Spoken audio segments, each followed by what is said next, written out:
Այսօր ամենաշատը մտահոգումը, որ մեր հայազգը չի կարող նորմալ ապրի։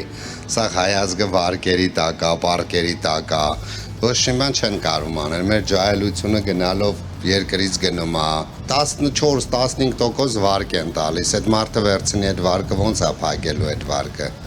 Դրա ձևերը չենք կարող իմանանք։ Մտնում ես խանութներից առևտուր ես անում, այդ քո աշխատավարձը չի հերիքում այդ քո առևտրին։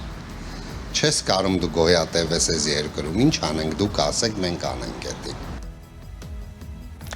Հայաստանի բանկային համակարգի մաքուր շահույթը 2025 թվականին կազմել է շուրջ 421 միլիարդ դրամ, 16%-ով ավելի, քան նախորդ տարի։ Միևնույն ժամանակ միջին աշխատավարձը 2025-ին եղել է մոտ 303,000 դրամ։ Այսինքն բանկային համակարգը միլիարդներով շահույթ է ստանում, իսկ կյանք մտնող երիտասարդ քաղաքացին նույն երկրում չի կարողանում նորմալ վարկ սպասարկել, տուն գնել, ընտանիք կազմել, գործ սկսել։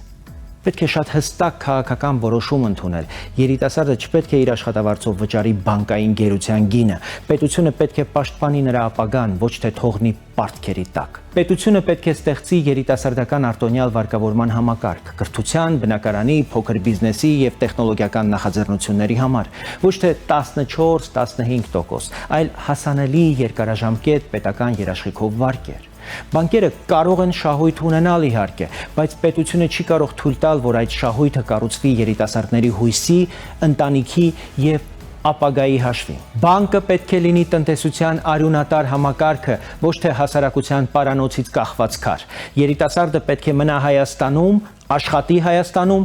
տուն կառուցի Հայաստանում, երեխա մեծացնի Հայաստանում եւ բիզնես ստեղծի Հայաստանում։ Դրա համար պետք է ցածր տոկոսով երիտասարդական վարկեր, անվճար բարձրագույն կրթություն, առաջին աշխատանքի պետական աջակցություն, ստարտափների եւ փոքր բիզնեսի հարկային արտոնություններ եւ բանկերի շահույթի մի մասը պետք է վերադարձվի տնտեսությանը որպես պետական պարտադիր քաղաքականություն։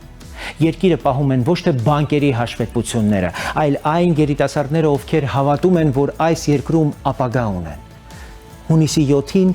քվեարկիր համար 18-ին, հանուն այն Հայաստանի, որտեղ երիտասարդը ոչ թե բանկերի պարտապանն է, այլ իր երկրի ապագան կառուցողը։